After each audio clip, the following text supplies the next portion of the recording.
should be funded in a new funding formula and at what level. Subcommittees will be responsible for reviewing public comment and making recommendations for what should be included in a new funding formula.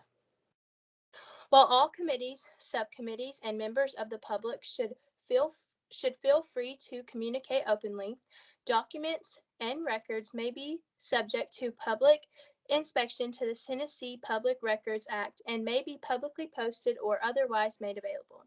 All recommendations that are submitted by committees and subcommittees will be reviewed and considered, but not all recommendations will ultimately be included in the proposed new funding formula. So let me call roll and then we will get started. Zoe. No, Zoe. Hadley. Here. Ella. Here. Mr. Mitchell.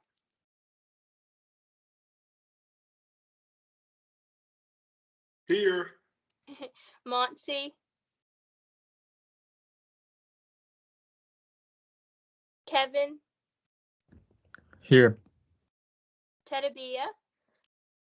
Here. Harrison. Garen. Here. Comfort.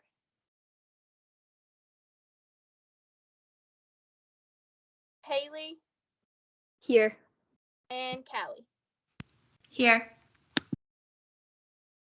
All right, thank you guys. Okay, so starting with follow-ups from meeting 2, I don't think that we really had anything we needed to touch on, but something that I would like to mention is in the folder we received that had all of our meeting details and everything in that, you should have seen reports from Ohio, Maryland, and Texas. And if you took a look at those reports were given to us because they are comparable to Tennessee based on demographics and things like that. So those were really neat to look at. And if you haven't looked at those, you can look at those after the meeting is over. And that will give you a good rundown on those states. And those are student-based, and that's what Tennessee is wanting to head toward because we are resource allocated while they are student-based. So those are really good examples of states that are comparable to Tennessee. So I think that's the only thing for follow-ups. And then just remember to maximize your experience, review the PowerPoint deck. I mean, like I said, look at everything in the folder before we meet. That way you know what we're going to be going over ahead of time. And make sure that you are engaging with your stakeholders, and you'll have an opportunity to share at the end of this meeting feedback that you've received from those stakeholders. So like this says, solicit as much feedback as possible on the recommendations and make sure you incorporate into the subcommittee discussions. And remember, there are no limitations on who you talk to, when, for how long. The things that are recorded is just like the formal conversation. And again, a reminder, each of you carry expertise. You don't have to be a finance expert or a district official to contribute to the process. So we're getting all kinds of viewpoints, and just remember, continue to talk to your stakeholders and that you see things that some other people might not see. So just remember that. All right, so we will go ahead and get started. So this first slide here is talking about the overall feedback received, and in parentheses you see general. And I don't know if you all have seen this yet, but just let me back up real fast. A lot of this information that we are going to see is comments from the public town halls that were held. So keep that in mind. Most of that is this feedback. So you can see this pyramid here, and there are levels that we will go over. You can see base, weights, direct funding, and outcomes. And I'll read you the definitions, and then we'll look at the bottom part of the slide. So the base is the amount allocated to each student in the state for common education needs. So the base is those resources that should be provided to all students. So that makes up obviously the most of the pyramid because those resources are being provided to every student in the state of Tennessee. The weights are multipliers that are assigned to students based on additional needs that have been identified. And then direct funding, the dollar amount allocated to students based on specific programs. And then outcomes, additional dollars allocated based on getting stronger outcomes for traditionally higher need student groups. Okay, and then for what you see at the bottom, this is requested, and I'll read that to you and then we'll move on. So districts should not receive less state funding than they receive through the current BEP. Another request, maintain flexibility for local district budgeting. Ensure that whatever is currently funded outside of the BEP is included in a new formula. And the last one, the local match component should be stable. So what it would be under the BEP for 3 to 5 years. And those, like I said earlier, those came from town hall meetings. And then what we're going to see in the next slide also will come from those too. Elizabeth, I might just say that these requested comments at the bottom, these are comments that were trends across the town halls. And what you're going to see is general. It's not specific to student engagement, but it's general topics. So it might be, it's just basic needs, not specific to student needs. So these trends at the bottom are what they heard in almost every single town hall meeting, that districts should not receive less state funding than that's in the current BEP. Thank you. Okay, so the first part is the base, and this is where we'll start opening up for discussion. So the feedback for the base includes the content currently being discussed in subcommittees. Below are the resources that have been consistently named in public feedback. These bullets are only identify statewide trends to be considered in the feedback ultimately provided by the subcommittee. So those are nurses, counselors, school psychologists, teacher salaries and benefits, flexibility for facility funding and or deferred maintenance. And you can see out in parentheses on nurses, counselors, and school psychologists for the first two, either at every school or the nationally recommended ratio. And then on school psychologists at the nationally recommended ratio. So like the bottom part of this slide says, in your subcommittee, please provide feedback on the components of this list that you support, would add or change, or any other considerations you have on this topic. Again, this would be in addition to the other resources that we have come up with previously last week, or whenever we met 2 weeks ago. So I will open the floor for discussion on these bullets here, and whoever I see first can go ahead.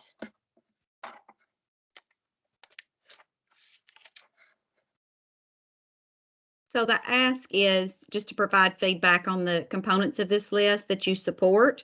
Is there anything you would change, anything you would add, or just any of your considerations for these?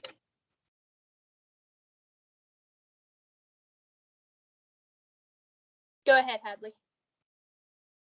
We've talked a lot about the school psychologist and how important that is, since mental health is such a hot topic right now. It's really starting to be apparent in everything that we're doing and really starting to be a priority. So I think that that's absolutely huge, and that absolutely needs to remain a huge portion of this list so that the mental health of students is being prioritized. Great point. Thank you. Garen? Sure, I don't want to sound like a broken record here, but I think all the ideas I see on my screen right now are all pretty great. Mostly around counselors and school psychologists, and I think, man, those are we've already kind of gone over. But I think the salaries and benefits is something I think is also more important than it may seem. Right now, we're kind of in a teacher deficit, losing teachers pretty rapidly due to lack of benefits and amongst other reasons as well. I think increasing that or increasing benefits something that we need to work on from a state level. So I think those two things are like my main three right now: counselors, psychologists, and then salaries and benefits. Thank you, Garen. Does anybody else have any feedback on? I'd like to ask a Sorry. Sorry. Go ahead. Sorry, no, you go ahead. I'd like to ask a question. When you say deferred maintenance, like what does that mean exactly? That's the maintenance on facilities. The maintenance on like the light bill, the water bill, things like that. Okay. Thank you. Does anybody have anything else on those? Haley, go ahead. I agree 100% on especially school psychologists and counselors. Those are ones that we talked about a lot last time. And like Garen said, with teacher salaries, I think that's also a big one. We are in a shortage right now. And if something doesn't change, then I don't think we will ever truly recover and get back to the amount of teachers that we really need. But I think also a big one that we haven't talked about a lot is the nurses. I know in our school right now, we have one nurse and like it is always packed in there. Sometimes you can't get in by the end of the block if you sit down and wait. I think that's definitely, especially right now after recovering from a pandemic, nurses are very important and should be addressed as well.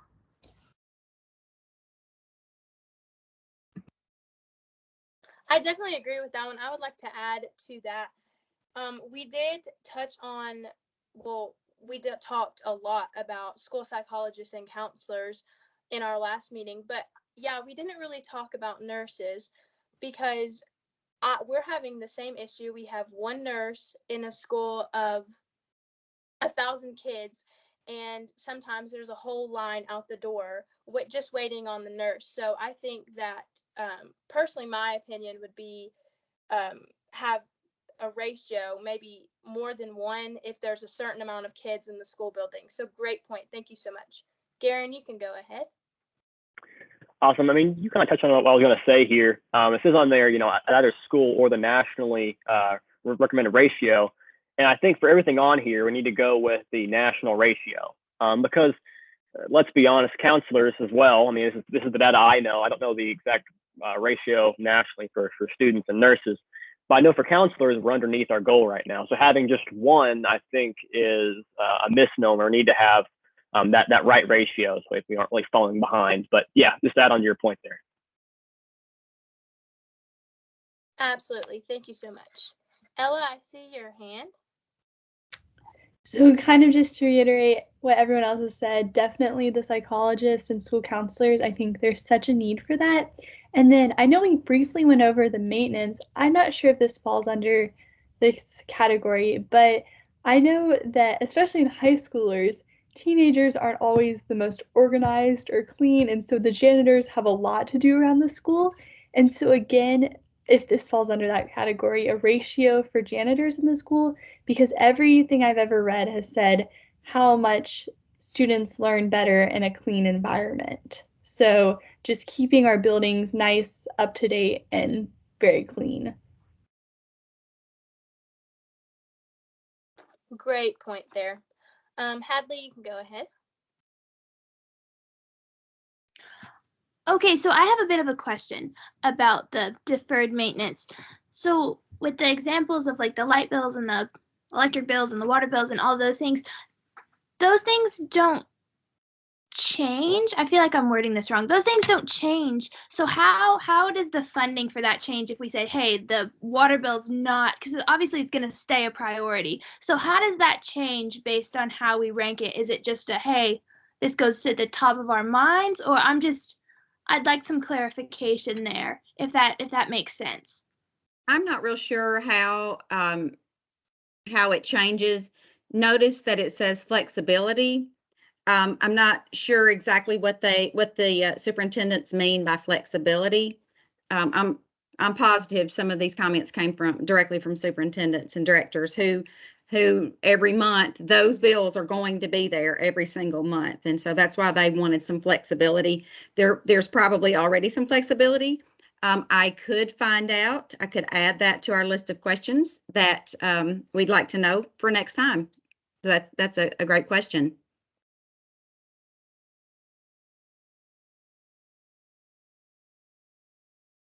Haley, is your hand up? Oh, I'm sorry. That was an accident. Oh, no, you're good. No worries. Okay, does anybody have anything else to add for any of those points there? Callie, go ahead. Hey, so I just kind of want to emphasize more on the teacher salaries and benefits aspect. I know everyone really hit on it. I guess coming from a personal stance, my mom is a teacher in the Nashville district, Davidson County, and I have a lot of discussions about teacher salary, and even in my own classroom in Wilson County. And a lot of teachers, we know that they obviously do like the basics of grading our papers and like really obviously teaching us in the classroom setting, but a lot of them go above and beyond, especially during the pandemic. I knew a lot of teachers that were personally going out to provide items for their students, especially in lower income areas that didn't have access to food because we were out of school. And so, the salaries have kind of been stagnant over the past few years. And again, we see that teacher deficit and shortage that's going on right now is kind of an issue. And it even not in present day terms, but also kind of looking in the future is important, because if we continue having this teacher shortage, future prospects of more teachers coming to the field is very unlikely with low salary. So I feel like that's really something we need to look at as well. Yes, I would like to add to that. My student government advisor and I were actually talking about teacher salaries today, because I think it was I had Texas's report pulled up, and one of their sections just talked about teachers and rewarding teacher excellence. And I have it pulled up right now, and one of their points says that they wanted to establish a new teacher incentive allotment that provides between $3,000 and $32,000 per year per high performing teacher. And I think that's really neat. And we were kind of comparing salaries and different things, and you're absolutely right for those teachers that go above and beyond. And I think that you're right that teachers got overlooked last year with having to balance virtual students and students in class. And I think that might be part of why there's a teacher shortage too. Maybe they felt like they weren't getting enough of a salary. So that's a great point. Thank you so much for making that. Does anybody else have anything else about those as far as the base goes? Okay, so we will move on to weights. Oh, Hadley, sorry, did you raise your hand? One more thing, only because I'm completely curious. So on the Texas, I have it pulled up right now too, because I was curious about reading more about it. And talking about high performing teachers, what does that look like? Since obviously both of you guys are teachers' kids and you see it every day, what do you think that needs to look like? Because it's difficult to base that solely on test scores to say, hey, if you do really good on TCAP at the end of the year, we're going to increase that pay. So I'm completely curious, just out of reference, what do you guys think that looks like? This is a long-term conversation, but what do you think that looks like? So obviously test scores is a big part of it, and I think that sometimes that can be too much of a chunk of it, because some teachers are teaching AP classes, some teachers are teaching different types of classes. But I think those teachers that maybe those that are volunteering to help with extracurriculars, different clubs, because I know you don't get an extra pay if my FBLA advisor, for instance, she doesn't get any more money for being the FBLA advisor. So, Callie, did you have something to add to that? Yeah, I was just going to add on that, a lot of teachers have been so forced to, focus on testing. So a lot of issues that come with that is that, there's a lot of stressors on the teacher and obviously the kids too. And even going on extracurriculars, like my student council advisor, I swear she's coming up with these crazy ideas and texting me at like 11 p.m. at night on a Saturday and Sunday. And I think on a scale of kind of determining whether or not a teacher is going above and beyond is how much they really interact with their students. So that can be the different activities that they participate in, possibly even different committees. I know my mom's an ESL teacher, so she's really involved with those kiddos that are brand new to the country and really don't know what the American school system looks like. So a lot of those kids, unfortunately, their families are disadvantaged. And again, it could even be, somehow providing items that they need at home. And again, it just goes back to really seeing their involvement with their kids. So that's all I had to add. Thank you. Absolutely. And some teachers are involved in things that we don't even see, but they have to juggle so much. So great point there. All right, so we will move on to the weights. And if you recall the pyramid, these following areas that receive the most positive feedback in terms of what should be weighted. So just additional things. So those are economically disadvantaged and concentration of poverty, students with disabilities, with tiers based on the cost to provide services, English learners, rural, sparsity, fast growing, and charter enrollment. And then the commissioner mentioned this in our meeting on Monday, that she was kind of shocked to see that she didn't hear much about these areas: gifted, dyslexia, small LEA size, K through 2 small class size, weight. So anything that you would like to add on those points too would be great. So again, we'll just do the same thing that we did on the base. Any feedback that you have for these weights here, I'll open the floor for discussion.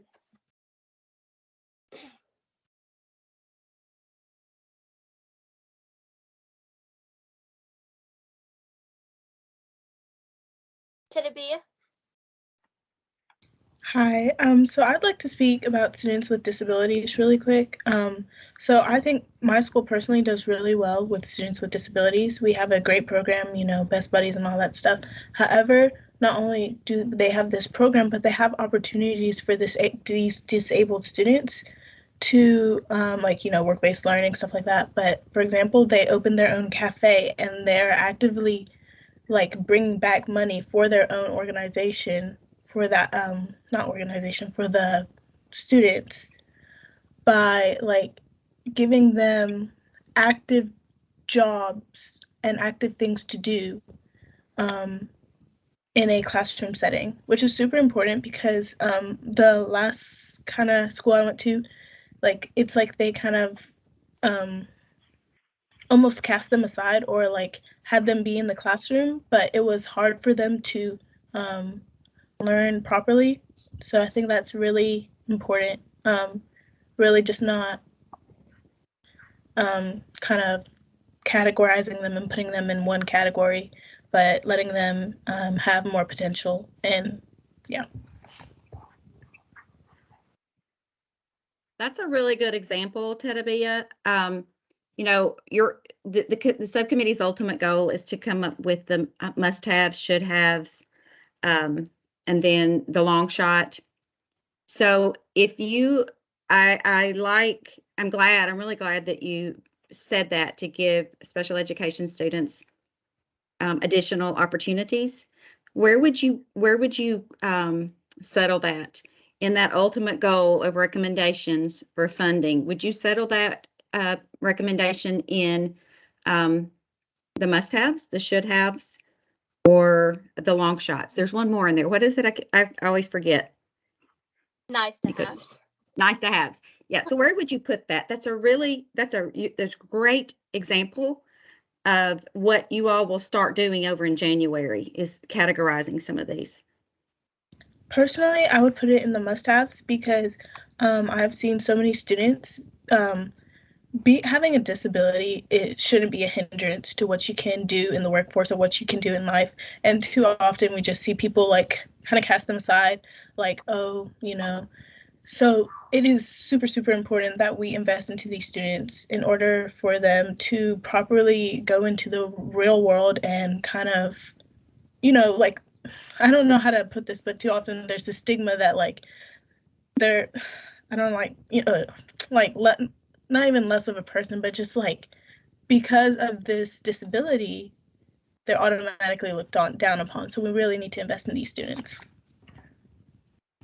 Thinking as you all talk to today, we're not going to get that far, but as you all have such great ideas and your perspective is so different from a lot of the adult perspectives, be thinking about as you hear suggestions or as you all discuss, where would you put those recommendations? And we don't have to comment on it today, just be thinking in the back of your mind, where will we actually put that? And there is no right or wrong answer. You are the expert. So that's where we would put it, wherever you recommended.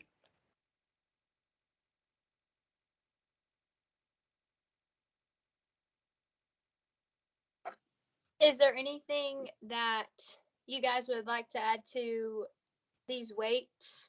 Just remember that the weights are like, what did I say earlier? The multipliers assigned to students based on additional needs. Okay, Ella, go ahead. So another category that I think definitely should go in the must-haves is students that are economically disadvantaged, because it is so much, I mean, I always think of this starting point that sometimes based off our situations and our economics and financial situations at home, we all start at different starting points, but we're all expected to graduate and end at the same finish line. But these students that don't have these resources or they're not equipped financially with what they need, they start so much further back. And so I think that should definitely be a must have, whether it's resources for them to use at home, programs after school, places for them to go if they have both parents working. Just that is definitely something I would put in the must have category. I'm really glad you made that point because, again, I was talking to my student government advisor about those students, elementary and middle school, and because those kids don't have cars, they can't drive yet, and if you have both parents working, we talked about. I think that it would be neat to have a student enrichment program before school too, because when you think about it, if your parents are having to work first shift and they're having to go in to work at 6 a.m., what that puts the kid in an awkward position, because you can't get to school at 5:30 a.m. So I think that would be a really neat addition if you have those student enrichment opportunities before school, because we're so used to seeing them after school, and the after school programs are great for those students who have parents that work. And just we were talking about student enrichment before school, so I'm really glad you made that point. I see Kevin's hand up next. Adding on to that, I do agree that economically disadvantaged students should it should be like a must-have because like many students at my school can't afford to pay the fees to like get into clubs and stuff and organizations, and they're missing out on a lot of opportunities and things that they could be doing, but they simply can't because they can't afford it. And also recently, my high school has started to require parking passes, and many students actually do not want to pay that, and many say that they won't. And so there's actually been a few students who started to drive motorcycles to school and just park them in one parking space and just buy one parking space and park them in that one parking space. And there's been several that just started walking. So I think that they should get, well, some sort of like funding to help pay for that. Absolutely. That has been a problem at my school too. Kids just do not want to pay for the parking pass. And then they get a ticket, and then it creates a whole mess. So good point there. Garen, you can go ahead. Awesome. Well, first of all, I'd like to apologize for being or leaving the chat by accident. It was by accident. My internet and my complex cut out, so I'm sorry about that. Hopefully, I can stay on and have a connection for the rest of this meeting. But I'll add on about some of the weights here. Kevin, you touched on parking passes, and I think the concept of them on a school is just wrong. I think yes, it's a privilege to park at a school, but I think charging for it is just not the answer from a school's point of view. I know this is a whole other issue in general, while I'm coming around to this. Moreover, I don't know what sort of funding could stop it, right? I mean, no matter what, they're going to charge the student something, right? It's not like they're working on the parking lots constantly, to be honest. I'm not sure what the money is going towards paying to have that privilege, right? And I think it's just wrong. Moreover, though, in terms of the weights, I'll get into more topical stuff. Rural, I think, fits into a lot of these different categories. Talk about economic disadvantage. They can't really walk to school in a lot of rural areas. And there's also a lot more ELA needed there as well. And, broadband connection is also an issue in rural areas. So I think rural is one of my must-haves. I mean, there's some bias there a little bit with me being from a rural area. But when you get in there, a lot of these different topics kind of funnel into it, so to speak. And I'll briefly touch on students with disabilities. To give you a little context here, I think personally, this is more of a nice to have thing. And I'm coming from a point of view. I have a stutter, had it my entire life. So I kind of understand where you're coming from there in terms of being looked upon in certain aspects. But and compared to other aspects like rural help, I think we can broaden our horizons and help out more individuals than just a handful. I mean, I don't want to forget about those like me who are disabled, or more so than I am. But that's something I really want to focus on is rural, and then maybe get into that students with disability stuff.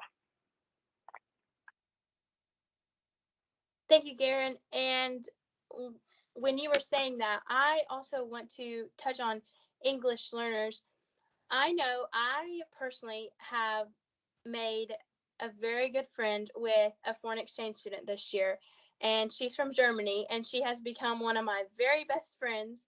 And but sometimes she gets a little lost, and she's not sure what's going on, or when we're sitting in journalism, she's like, what does that mean, Elizabeth? And you kind of have to explain. And that just made me think of English learners classes. And we have so many of those students who are trying to better their English. And I think that we maybe need some more translators. I know when I went to one of the town halls, one of my teachers at my school was there, and he is overseer of one of the English learner classes, and he says he just feels like he does not have enough resources, and he feels like he needs more translators, because parents of those kids, how are they supposed to communicate with their teachers at school? And so I think that there needs to be more resources for those English learner classes, and that's really important. And while you were talking about all of that, it just made me think of it. So Hadley, I see your hand up next. Absolutely. I think that all of you guys have hit on the key point of these are all so important, and it's really hard to narrow it down and say, oh my gosh, I have to pick one. I just have to pick one thing. It's like on Halloween when you're trying to pick a candy. It's like I can't pick just one thing because they're all so important. I know I've told you guys about my Spanish class and how there's 6 students who walked in without speaking any English, and we were expected to learn together.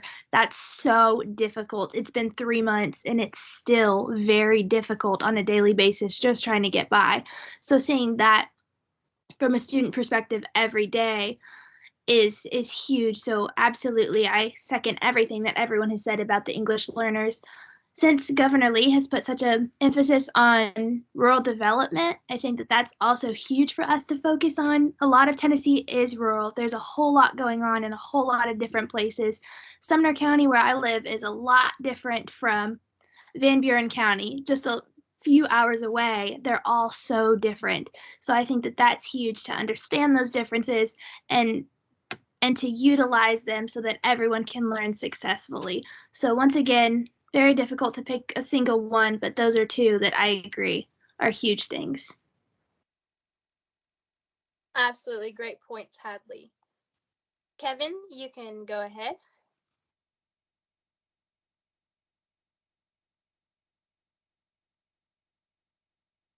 Kevin, do you have your hand raised? Oh, wait, sorry, I forgot to turn it off. Oh, no, you're good. Ella? Okay, just one more little point. In one of the areas that were not received like as much feedback for gifted students.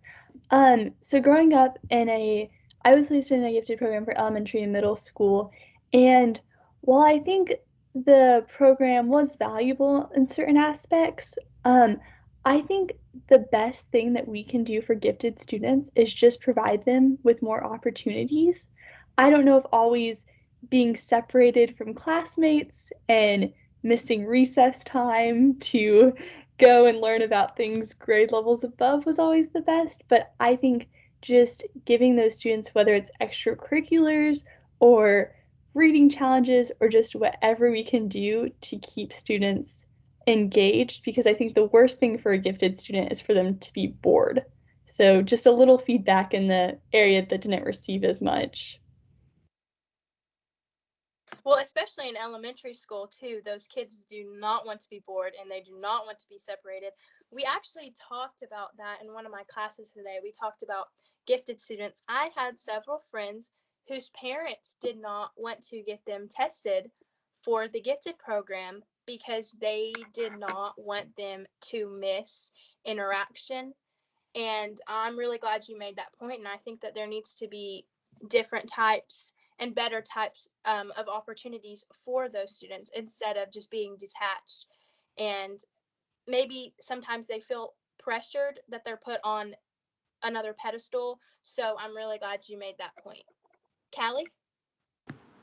Yeah, so going back off that gifted student point, I'm also a kid of the gifted program. And I think one of the biggest disadvantages for gifted kids is that they are pushed at such a young age. I think I got tested in like second grade, I believe. And that, at that point, all kids wanted to do, like everyone wanted to be in the gifted program. But, as we've gotten older, we've seen it's really, it's great. It has its great benefits, but it's also been a disadvantage because we've been pushed to do harder level math classes, English classes, and I know for my county they require, or maybe the state actually, like 4 math classes. So you have to take a math each year in order to graduate. And so these kids, they start taking these harder classes at a much younger age. I believe my middle school offered Algebra 1 in the 7th grade. And I have a lot of friends that participated in that in their 7th grade. So they did 8th grade geometry, 9th grade Algebra 2. So like there is a huge disparity between the math that they're learning and they should have been learning, just because, the ACT really only tests from, I believe, Algebra 1 to Algebra 2. And so all of these kids who were taking calculus and statistics, they failed to kind of remember those aspects from those core level maths that are being used for the standardized testing. So I think that's something to consider. And again, going back to the ESL kids, English as a second language, we see Spanish as obviously the most common language that a lot of these kids speak, but also Arabic is probably the number 2. I hear from my mom and her teacher friends that are also ESL teachers as well. So focusing on the Arabic language and getting translators in for those students should also be a big focus as well. Great insight there. Really good points about that. So I think another thing that I would like to touch on in the areas that have not received as much feedback is those students with dyslexia. I know I talked to one of my teachers today about this, and she was saying that we are lacking teachers who are wanting to help those students who have dyslexia to be able to understand what they're reading and what they're writing, especially at a younger age, more in the middle school and elementary school level. And sometimes those kids get overlooked. And one of my teachers actually has a son with dyslexia, and he feels like he is so behind as a fifth grader because he gets letters mixed up. And but they're just at a lack of teachers who are helping him additionally. So I think those kids really need to really need to they they need to be assessed to more, if that makes sense. So that's just another point I had. Does anybody else have anything? Callie, is your hand still raised? No, I'm so sorry. I forgot to put it No, down. No, no worries at all. Okay, so we will move on to additional dollars.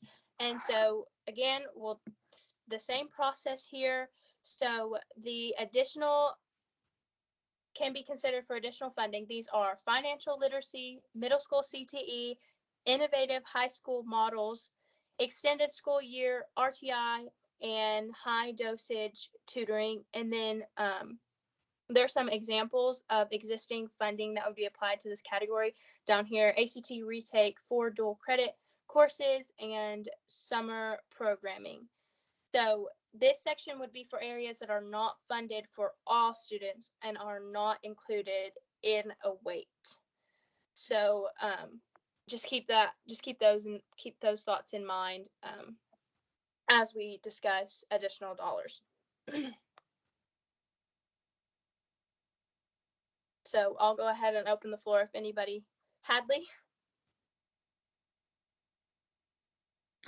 One of the absolutely biggest things, financial literacy. My dad is a CPA, so I have grown up in the finance world around taxes, around numbers, around dollars, all of the things, and seeing students who don't come from that kind of background, because 1 in a million chance of being a CPA's kid, right?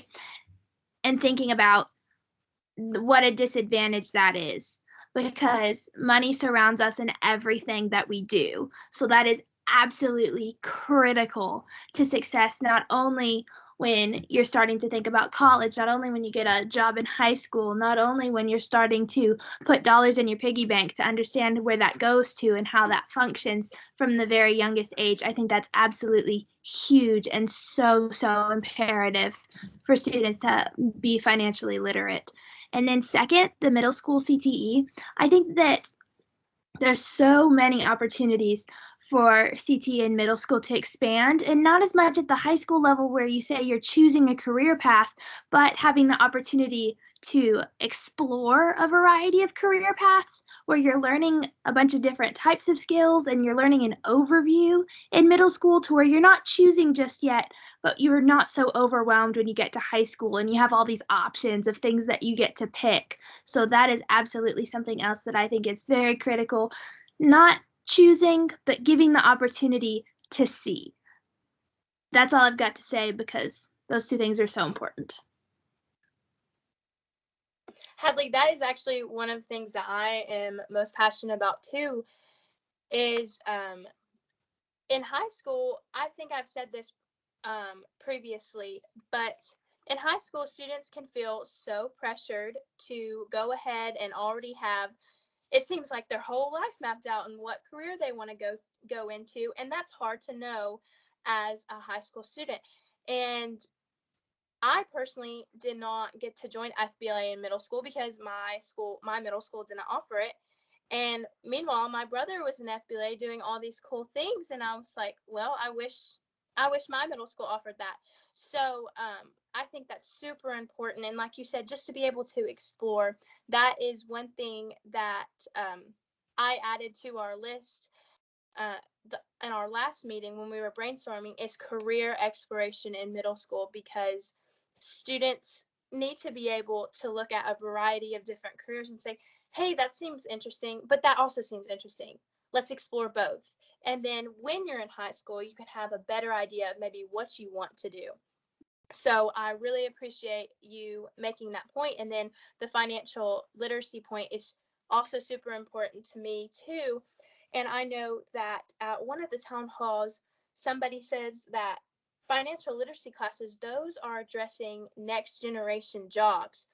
And those are super important. I know in my personal finance class right now, we just finished up a budget project, and students had no clue how to do some of the most simple things like writing checks or doing taxes, putting groceries in their cart, and realizing, oh, I'm gonna need more money if I'm going to want to make it for a month. So I'm also very passionate about that. Thank you for making those points. I'll stop talking and let you guys do some more. Teddy, I think I saw your hand next.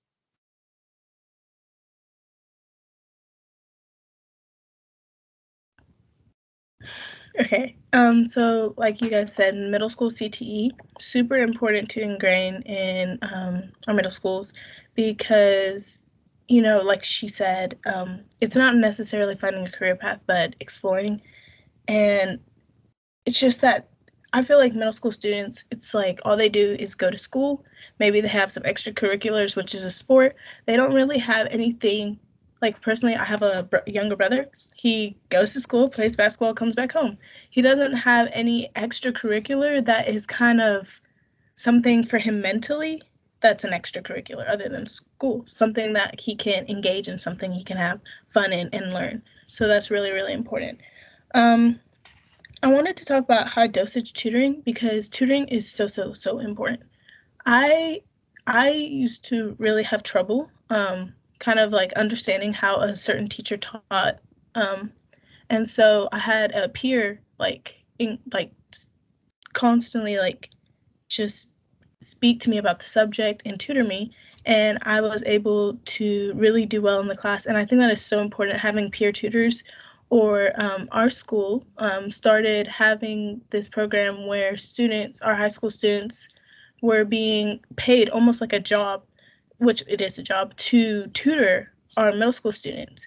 And it has benefited so well so far, very well so far. And I think it's super important. Actually, my brother was one of the students being tutored by a high school student, and he just said, I learned it in a different way. Like the teacher didn't have time for me, so I learned it like in a different way. I think that's super important. I agree, and it's also super important. It's also super rewarding for the tutor, especially as a high school student, to know that they're helping a younger student out. And I know that tutoring really helped me with math when I was younger because, like you said, I didn't understand from the teacher's perspective how they were teaching it, but hearing it from somebody else who may be closer in your age is super important. Great point. Haley?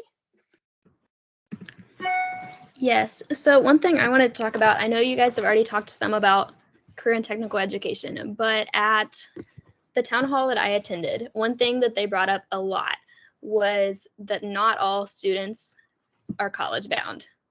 Because I think in high school, especially right now, we push college a lot. And for a lot of us, ultimately, that is the goal.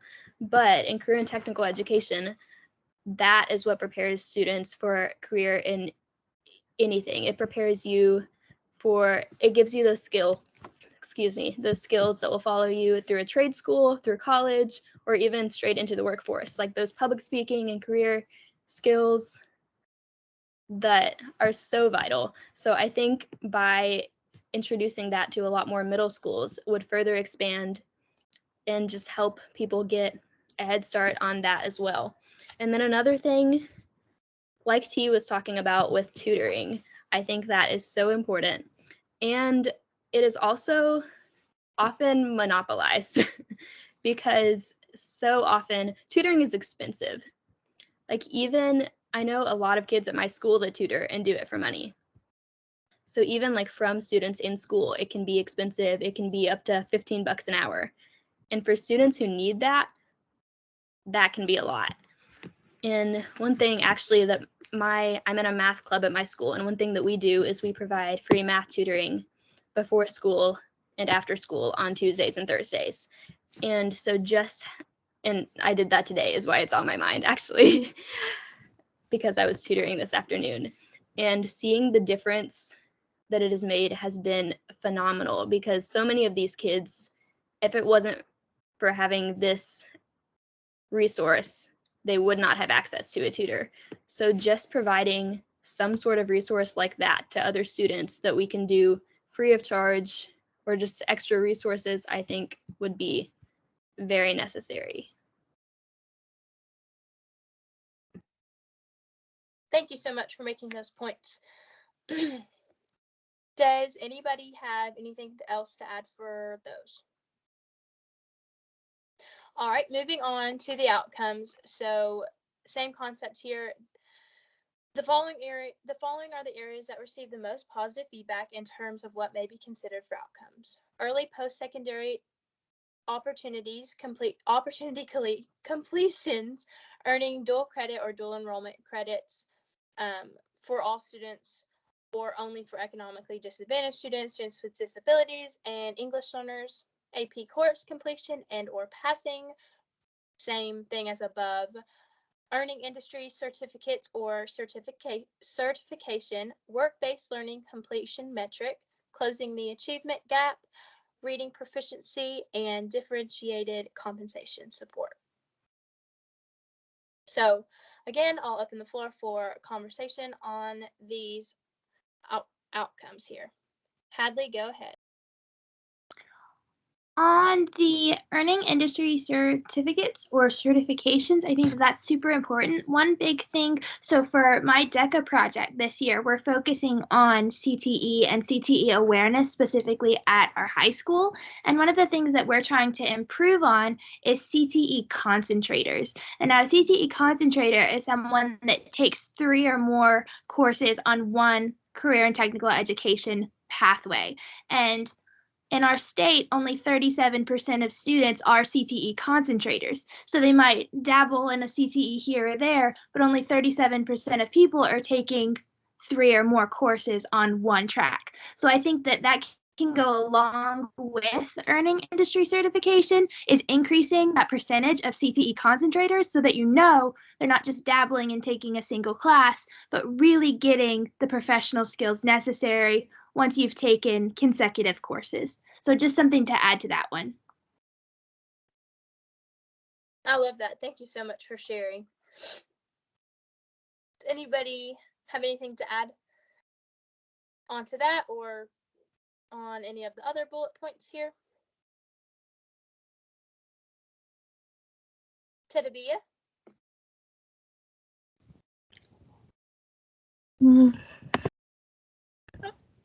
There you go. Sorry, my mic is kind of funny. I really love the opportunities we have for work-based learning, but I'm a lot younger in my grade, so I'm not eligible to do stuff to participate in work-based learning a lot of the time because of my age. You know, you have to be 17, 18, and then I'm 16 there, and it's kind of frustrating because I can't, it's like certifications aren't open up to me, which, you know, that might just be because it is, you know, looking for work in that work-based learning thing, but I just maybe having opportunities for like younger students or stuff like that. Absolutely. Thank you for sharing. Anything else on outcomes? I know that we talked about at our last meeting how some kids who may want to take AP classes can't or feel like they can't take them because of the cost for those AP courses. So I think that's definitely something to consider when thinking about AP course completion. That cost there, and because even if I know at my school, even if you are on free and reduced lunch, the cost is cut in half, but it's still a good chunk out of your pocket. So I think that's something to consider there. Callie? Yeah, so I just wanted to add one quick thing about the AP course completion and passing. Not only is it like $100 to complete the exam if you decide to take it, but I know at my school we offer a GPA boost if you decide to take the exam. So we have a weighted scale of 5 points when you decide to take the AP exam if you make an A, and it's like a full point boost on the weighted sector. So I feel like it's kind of unfair for those who don't have the funds to be able to take the exam, because then they're at that disadvantage. So their GPA, they're doing the exact same coursework, doing the same exact course load compared to all these other students. The only thing is that they don't have the money to take the exam. Therefore, they don't get that GPA boost that they really deserve because they put all that hard work and effort into the course. So that's also something to consider as well. Exactly, and those students who don't end up maybe in the top 10% of their senior class, they took the same courses as other people, but AP or dual enrollment was labeled on there, so they got those extra points, and in the end, when their grades were average, they were higher in rank than some students who worked just as hard. So great point there. Thank you. So like she said earlier, we did not get to categorizing, of course, but I think we had a great discussion. And again, those resources will eventually be categorized into must-haves, should-haves, nice-haves, and long shot. And that's going to be the process. That was the process. We discussed and brainstorm feedback from town halls and just public comment. And remember that the most important part is that every resource that is being considered at all is listed and categorized into those 4 areas, which we will get to eventually. And of course, we will always revisit the list, and y'all have added so much, and I know that the state is very thankful. So just remember to keep talking to your stakeholders and get feedback from them, and tell them also that if they have any feedback to go ahead and email that to tnedu.funding. Is that right? Yes, that's right. Yeah. And I also want to make sure, Elizabeth, something you and I didn't talk about today, but in your main Google folder, everyone should have received the public comments, the feedback, and there's multiple documents there. So just wanted you for that's your homework for the January the 6th meeting, is to start going through those and specifically looking for that feedback that would pertain to your subcommittee group. Yes, definitely come back and get ready to discuss those and maybe some things that you feel passionate about. And I know one thing that I've been doing is talking to my peers about how they feel and what they want to see more money added to, and just your teachers. And it's just a great opportunity for us, since we get to see firsthand, and we're a little different than the other subcommittees because we are current students. So y'all are just great, and I really appreciate you guys. You're opening my eyes to look at different things too. So thank you all so much.